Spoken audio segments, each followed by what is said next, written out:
ፖሊስ ኮሚሽነር ሆኖ ነው እንግዲህ የተሾመው። ማን ነው እሱ ምለውን መመለስ አለብን መጀመሪያ ላይ። ቶፊቅ መደድ እንግዲህ አንድ ላይ ትንሽ ገፋ እናርግና ወደ ኦፒዲዮ የተቀላቀለበት ዘመን ትንሽ እናወራ። ቶፊቅ መደድ ጅማ ነው እንግዲህ የተመለመለው፣ ለኦፒዲዮነት የተመለመለው በ1984 ነው። በዛን ጊዜ ኢተፋቶላ ይባላል የጅማ ዞን አስተዳደር። ኦፒዲዮን ወክሎ ጅማ ላይ የተመደበው ኢተፋቶላ ነው። ኢተፋቶላ አሁንም በህይወት አሉ እና እሳቸው ናቸው ቶፊቅን የመለመሉ። ቶፊቅና አብይን የመለመሉ እሳቸው ናቸው፣ ኢተፋቶላ ናቸው። አሁንም አዲስ አበባ ናቸው ያሉት። እና በዛን ጊዜ አንድ አራት ሰዎች ከጅማ የተመለመሉት ለኦፒዲዮነት አብይ አህመድ፣ ቶፊቅ መደድ፣ ሙክታር ከድር የቀድሞ የኦሮሚያ ፕሬዝዳንት እና አሁን የኢትዮጵያ አምባሳደር የሳውዲ እና ዳባ ደበሌም ጅማ ላይ ነው የተመለመለው። ከዛ ውስጥ ዳባ ደበሌና ሙክታር ከድር ካድሬነት ስልጠና እንዲወስዱ ተደረገ። አብይና ቶፊቅ ካድሬ መሆን አይችሉም፣ ወታደርም መሆን አይችሉም ተብሎ እንደው ዝም ብሎ እንትን ወደ ወታደር አካባቢ እንዲኖሩ ተደረገ። ከዛ አንድ የሚወራ አብይ ወደ ኦፒዲዮ ሲቀላቀል 14 ዓመቱ ነው ምናምን፣ ህፃን ነው። አብይ ራሱ ህፃን ነበርኩኝ 14 ዓመቴ ነው ኦፒዲዮን ሲቀላቀል ኦፒዲዮ ሰራዊት የሆንኩት ይላል። ይህ ውሸት ነው። 14 ዓመት ሆነ የኦፒዲዮ ሰራዊት አልሆንክም፣ ውሸት ነው። በዛን ጊዜ ባጆ ያዲግ በዛን ጊዜ የህፃናት ወታደር የሚባል ቻይልድ ሶልጀር የሚባል ነገር ስለሚፈራ ወሬ ወታደር የሚወስደው በተለይ ደግሞ ስልጣን ከያዘ በኋላ እንግዲህ ያዲግ 1983 ነው ስልጣን የያዘው። አብይ ደግሞ 1984 ነው ወደ ኦፒዲዮ የተቀላቀለው። 14 ዓመት ሆኖ አይደለም የተቀላቀለው፣ 18 ዓመት በላይ ነው። ቶፊቅም አብይም ሁለት ጓደኛሞች ናቸው። አንድ ላይ ሲቀላቀሉ 14 ዓመት የሚባል ተረት ውሸት ነው።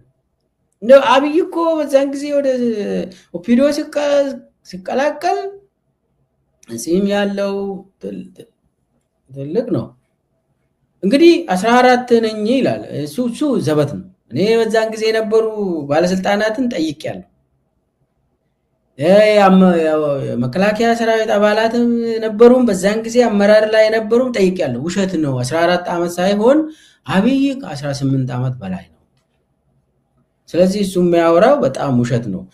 እና ብቻ ግን አብይና ቶፊቅ አንድ ላይ ነው ከጅማ የተመለመሉት ለኦፒዲዮነት። ከዛ ለካድሬ የማይመቹም ተብሎ ሁለቱም ወደ መከላከያ እንዲሄዱ ተደረገ። ግን ደግሞ ስልጠናም አልወሰዱም። ያኔ ኦፒዲዮዎች 1-3 ቦታ ነበር የሚሰለጥኑት። አንዱ ጨለለቂ ነቀምቴ ላይ፣ ሌላው ሆሎታ ላይ፣ ሌላው ታጠቅ ላይ ነው የሚሰለጥኑት። አብይና ቶፊቅ ሶስቱም ቦታ አልሰለጥኑም።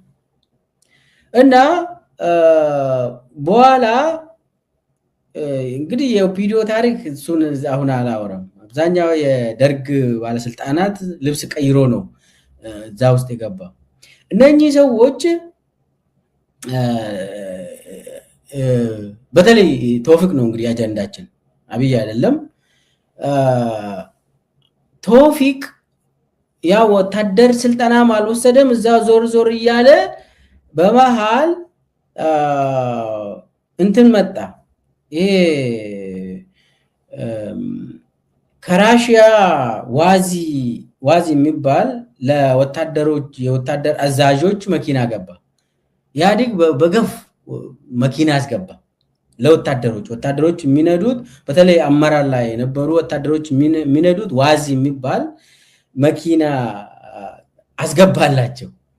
ወዲያውኑ በቃ ቶፊቅ ምንም ስልጠናም ስለሌለው ሾፌር ይሁን ተባለ። የወታደሮችን የሚያሽከረክር የዋዚ ሾፌር እንዲሆን ተደረገ።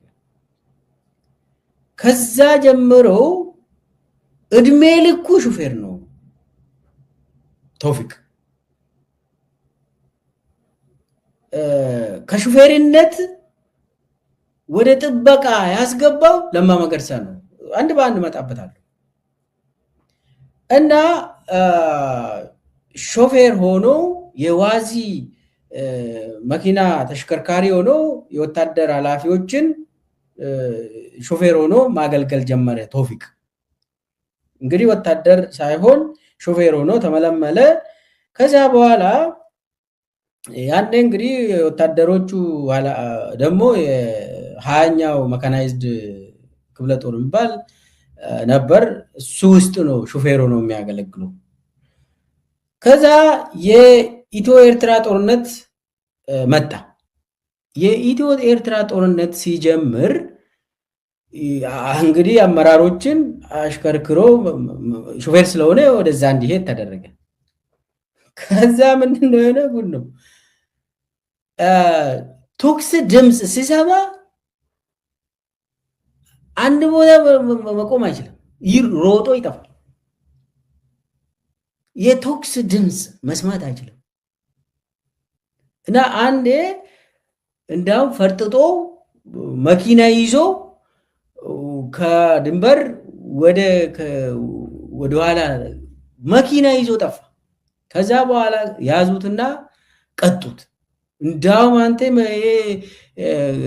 ቶክስን ድምፅ ፈርተ እንደዚህ መኪና ይዘ ትጠፋለህ፣ ሂድ ይህንን ብለው እንትን መትራየስ ይዘ ሂድና ተዋጋ ተባለ። እዛ ሙቶ ተማሙቶ ግድል በቃል።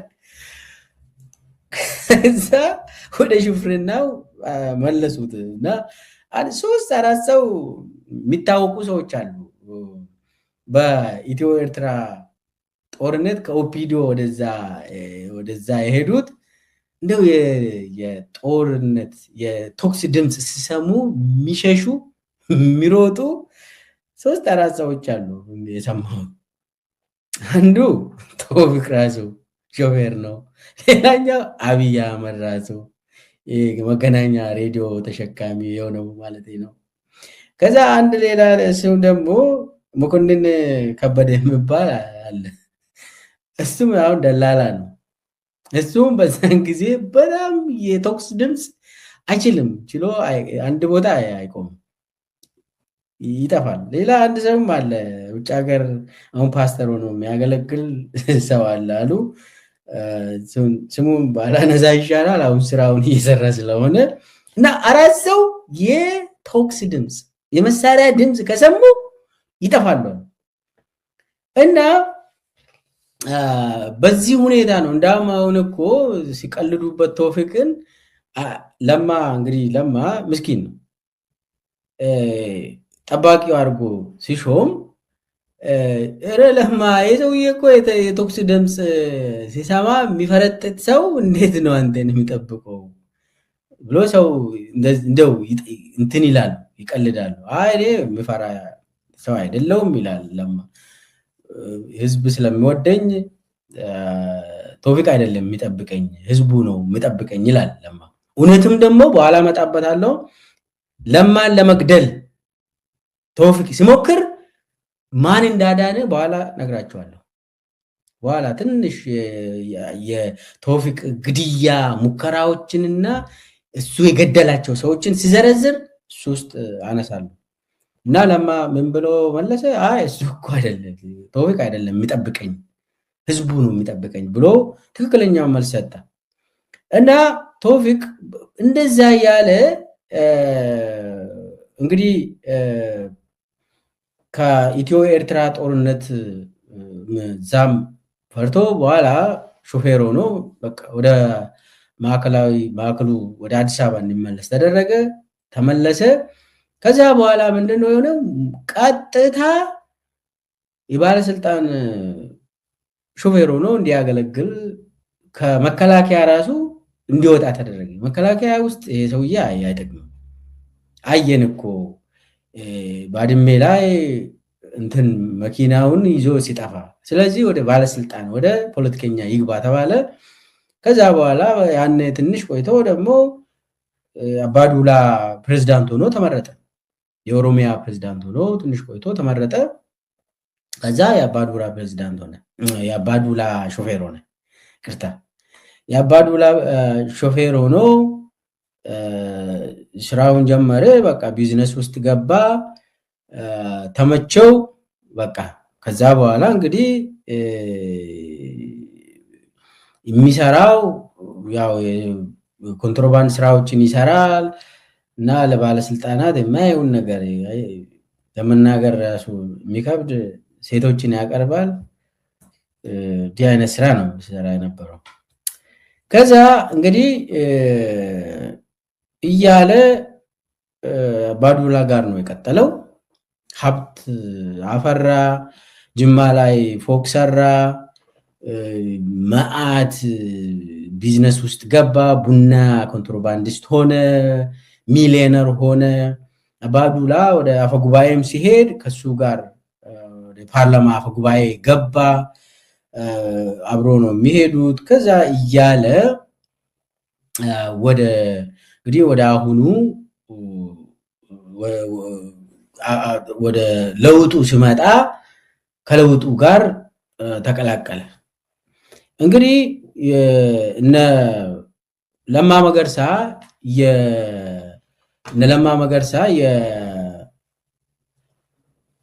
የኦሮሚያ ፕሬዝዳንት ሆኖ ሲመረጥ ለማ መገርሳ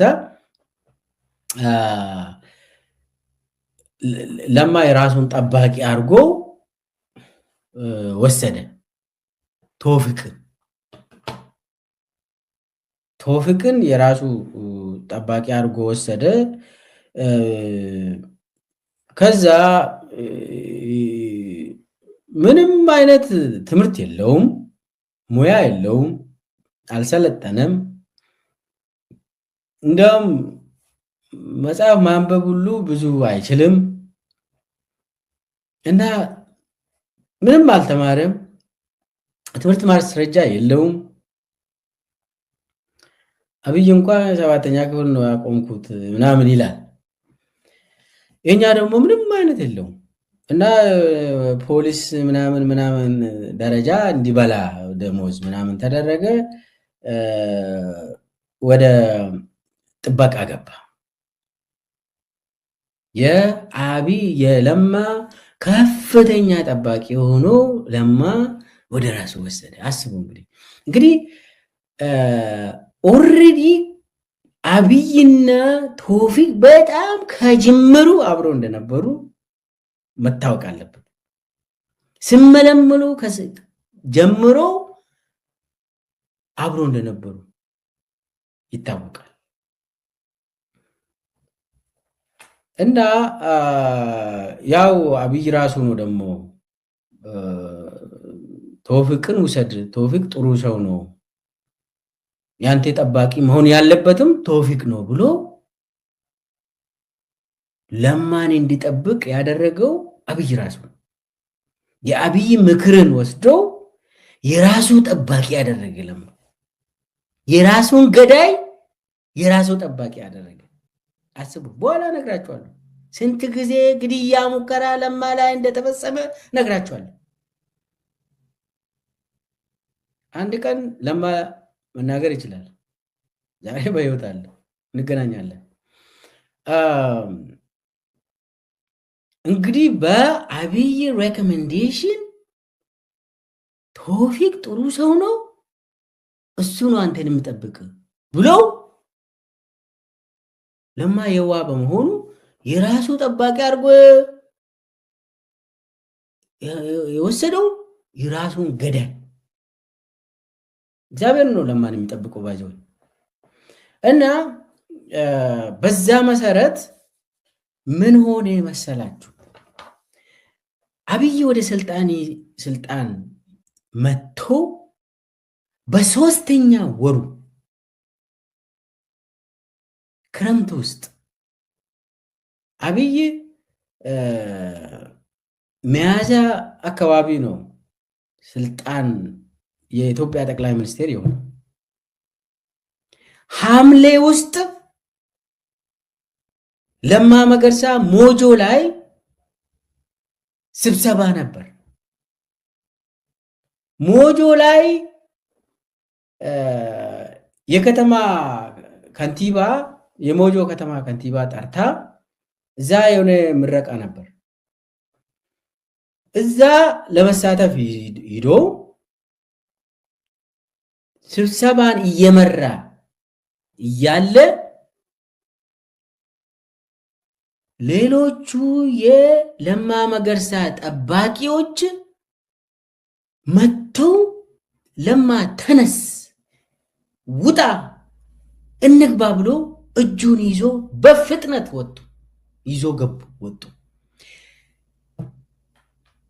ቶፊቅ መደድ ለማን ለማስገደል ያዘጋጀው የታጠቁ ሰዎች አስገብተዋል ስብሰባ ውስጥ። ማንም ሰው ያላወቀ ያላየው ስናይፐር አስታጥቆ ቶፊቅ እንግዲህ በአብይ ትዕዛዝ ለማን ሞጆ ላይ ለመግደል 3 ሰው ስናይፐር ታጥቆ ተሰብሳቢ ውስጥ ሲገቡ ታየ።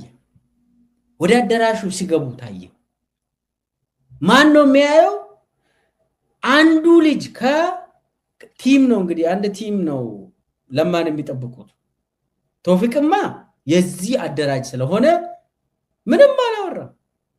እንደዚህ ሆነ አልሆነ ምንም አልተናገረም። አንድ ልጅ አለ። አንድ ልጅ ይህንን ሲያይ በፍጥነት ስብሰባው ላይ ምንም እንኳን ውጣ ነው ብሎ ይዞ ወጣ ያ ልጅ። ሌሎቹ ምንድነው የሆነ ያለ ምናምን ብሎ በፍጥነት ይዞ መኪና ውስጥ አስገቡ።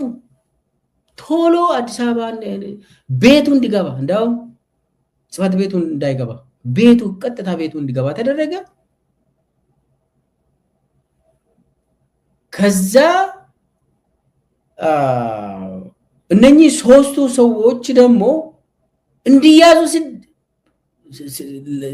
ሲሞክሩ ቶፊቅ አያዙም ብሎ እንዲያመልጡ አደረገ። ቶፊቅ ወዲያውኑ ከለማ ጋር ምንም ነገር ሳያወራ ቀጥታ ቤተ መንግስት ገባ። ያቺ ዕለት ሐምሌ ውስጥ የአብይ ጠባቂ ሆነ። ቀጥታ ለማም መግደል ሲያቅተው ምንም አይነት እንደው ቻው እንኳን አላለም። ለማን ይሄ ጠፋ እንደዚህ ሆነ አላለም። ያኔ ልጆቹ ለማን ሴቭ አደረጉ። ቶፊቅ ቀጥታ ወደ ቤቱ ወደ ቤተ መንግስት ወደ አብይ ገባ። በቃ ከዛ በኋላ ለማና ቶፊቅ ጠላት ሆኑ። አስቡት፣ ይሄ የሆነው አብይ ስልጣን ይዞ 3ኛ ወሩ ላይ ነው። 3ኛ ወሩ ላይ ነው። ይሄ ቶፊቅ ይሄንን ሙከራ ያደረገው የግድያ ሙከራ ያደረገው 3ኛ ወሩ ላይ ነው። አብይ ስልጣን ይዞ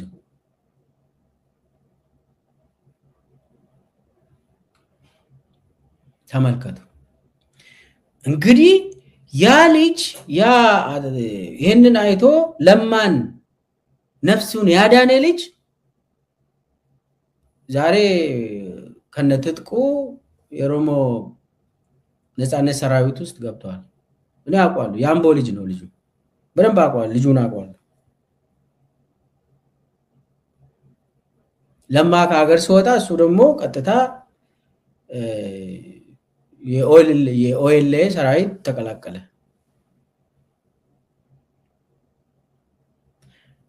የሚገርም እኮ ነው። አሁን ኦኬ ለማን ለማስገደል ሞክሮ አልተሳካለትም። ለማን እንኳን ቻው አላለም። ቀጥታ የአብይ ጠባቂ ሆነ። እዛ ቀጥታ አገናኙት። አብይ አልተሳካለትም። ለማን ለመግደል ሞክሮ ነበር። ቶፊቅን ተጠቅሞ አንድ በሉ።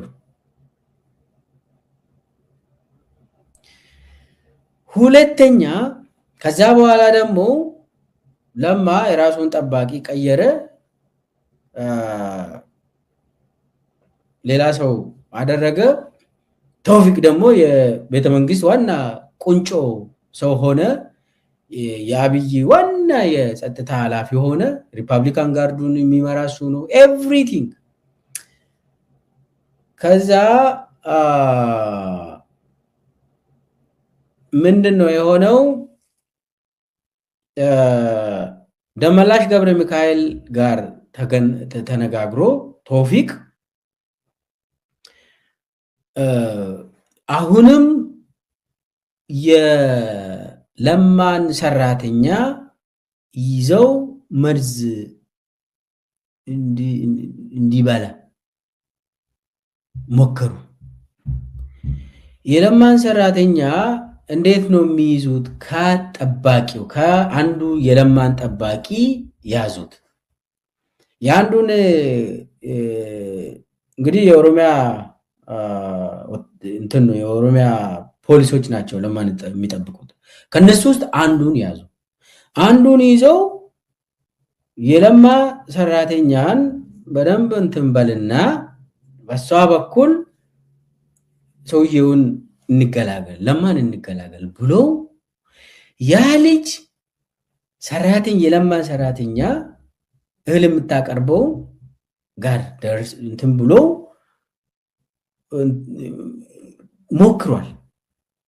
ሞክሮ ያ ሰራተኛ ግን ምንድነው ያደረገች? ለዋናው የለማ ጠባቂ ተናገረች። እንደዚህ አይነት ልጅ ከናንተ ጋር የሚሰራ መጥቶ እንደዚህ አድርጊ፣ ይሄ ነገር ይሆንልሻል፣ ይሄን ያክል ገንዘብ ታገኛለሽ፣ እንደዚህ ነው ኑሮሽ የሚለወጠው አለኝ፣ ነገረኝ። ይህንን አላደርግም፣ እኔ ሃይማኖቴ እንደዚህ አይፈቅድልኝም ብላ ለለማ ጠባቂ ተናገረች። ዋናው ኃላፊው ወዲያውኑ ያንን ልጅ ይዘው አስረው ሲጠይቁ ትንሽ የሆነ መታ አደረጉ መሰለኝ። አዎ ደመላሽ እና ቶፊቅ ናቸው እንደዚህ ያደረጉኝ ብሎ ተናገረ። ከዛ በኋላ እንግዲህ ምንም ማድረግ አንችልም፣ በቃ ተሰናበትክ ብሎ ከዛ አሰናበቱት። የት ቢመደብ ነው የምታስቡት? አሁን ደመላሽ ገብረ ሚካኤል ጋር እንዲመደብ ተደረገ። ቀጥታ የስለላ መዋቅር ውስጥ ብሔራዊ ደህንነት ውስጥ ኦፊሰር ሆኖ ተመደበ። ያለች ለማ ላይ ግድያ ሙከራ ያደረገው በእነኚህ በቶፊቅና በደመላሽ ትዕዛዝ ለማን ለመግደል የሞከረ ልጅ ብሔራዊ ደህንነት ኦፊሰር ሆኖ እንዲመደብ አደረገ አብይ።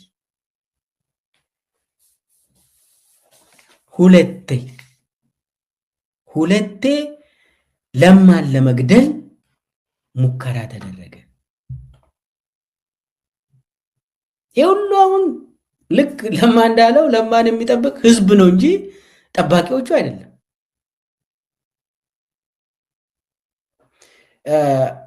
አንዱ ይሄ ነው። ለማን ለመግደል ስንት ጊዜ የሞከረ ግለሰብ ነው ቶፊቅ መደድ በአብይ ተልኮ። ይህንን ያዙልኝ። አንድ ሁለተኛው ደግሞ ጀዋር መሐመድን ነው። ጀዋር መሐመድን ለመግደል ለማስገደል መጀመሪያ በቤቱ ጀዋርን አስከብበው ጀዋር ጮሆ ራሱን አዳነ። ያኔ በበላይነት ይህንን ግድያ የመሩ ከቤተ መንግስት ተውፊቅ ነው እና ደመላሽ ናቸው። ሁለቱ ናቸው ለመግደል ሙሉ በሙሉ። አሁን ገዳዮቹን ያዘጋጀው ተውፊቅና ደመላሽ ናቸው ያዘጋጁት በአብይ ትእዛዝ። ጀዋርን ነው እግዚአብሔር ነው ነፍሱን ያዳነው።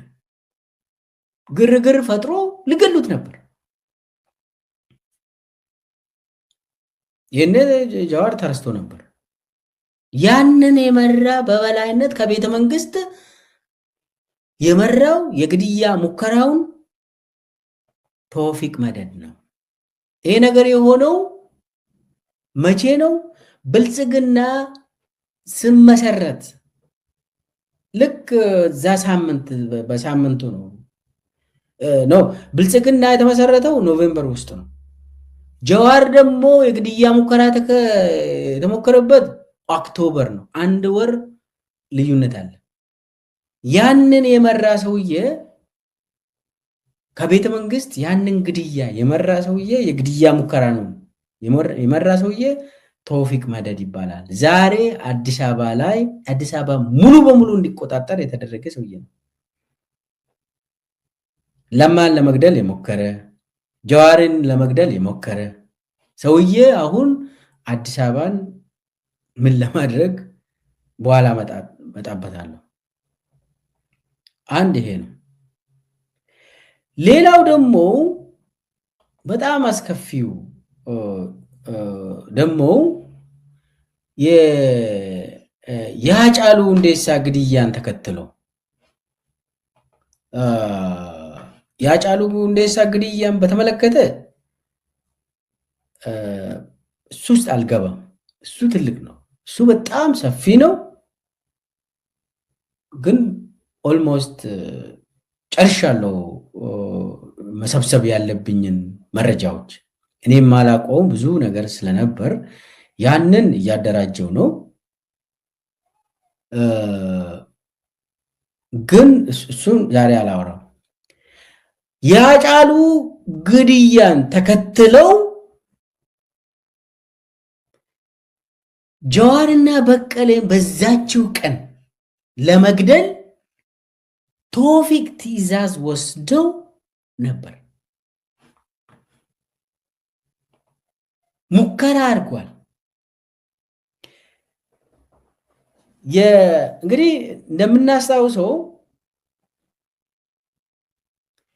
ሃጫሉ ከተገደለ በኋላ እነ ጀዋርና እነ በቀለ ሬሳን ይዞ በንጋቱ ወደ አምቦ በክብር እየሄዱ ነበር። ከዛ ምንድነው የሆነው? በቤተ መንግስት ትዕዛዝ ሬሳው ከቡራዩ እንዲመለስ ተደረገ። ከቡራዩ ተመልሰው የኦሮሚያ ብልጽግና ጽሕፈት ቤት እንዲያርፍ ተደረገ። ሬሳ የሃጫሉ ሬሳ የብልጽግና ጽሕፈት ቤት ውስጥ እንዲገባ ተደረገ። የኦሮሚያ የኦዲፒ ቀድሞ ኦዲፒ ከሬሳው ጋር አጅቦ የነበሩት በቀለ ገርባና ጀዋር መሐመድ ናቸው። በበላይነት አብሮ ሲሄዱ የነበሩ በክብር እንግዲህ ሃጫሉ ቀላል ሰው አይደለም። የተከበረ ሰው ነው። አገሩን የሚወድ ሰው ነው ሃጫሉ። ሬሳው ላይ የተጫወቱት የክብር ሽኝት እንኳን አላገኘም። ጨፈጨፉት ሰው እና ሬሳ ወደ አዲስ አበባ ተመልሶ ስቴዲየም ያለው የብልጽግና ጽሕፈት ቤት የኦሮሚያ ብልጽግና ጽሕፈት ቤት ውስጥ አስገቡ። ከዛ በኋላ የታሰበው ምንድነው? በቀለንና ጀዋርንም በዛችው ቀን ግርግር ፈጥሮ እዛው ለመረሸን ነበር። ማነው ያንን ተልእኮ ወስዶ ስኳድ ይዞ የድርጅት ጽሕፈት ቤት አብሮ ከሬሳው ጋር የገባ? ማን ነው? ተውፊቅ ነው። ተውፊቅ ቶፊቅ መደድ ሪፐብሊካን ጋርድ ውስጥ የነበሩ ስኳዶችን ይዞ የድርጅት ጽህፈት ቤት ውስጥ ገብቶ ጀዋርንና በቀለን ለመረሸን ሙከራ ተደረገ። ምንድነው የሆነው? የኦሮሚያ ፖሊሶች ነበሩ እዛ። የኦሮሚያ ፖሊሶች ሙሉ በሙሉ ጀዋርና በቀለን ነው የተከላከሉት። አይነኩም አሉ የኦሮሚያ ፖሊሶች። የኦሮሚያ ፖሊስ አይሆንም ብሎ ሪፐብሊካን ጋርዶች ቶፊቅ ይዞ የመጣውን ሪፐብሊካን ጋርዶችን እዛው ዳር ያዙ አሉ። በተለይ አንድ የኦሮሚያ ፖሊስ አባል በዛችው ቀን ተገድሏል። ማንም ሰው የሱን ስም አያነሳም። ዛሬ የድርጅት ጽህፈት ቤት በር ላይ የተገደለ የኦሮሚያ ፖሊስ አባል አለ። ተገለው የበቀለ ገርባን እና የጀዋርን ነፍስ ያዳነ የኦሮሚያ ፖሊስ አባል አለ።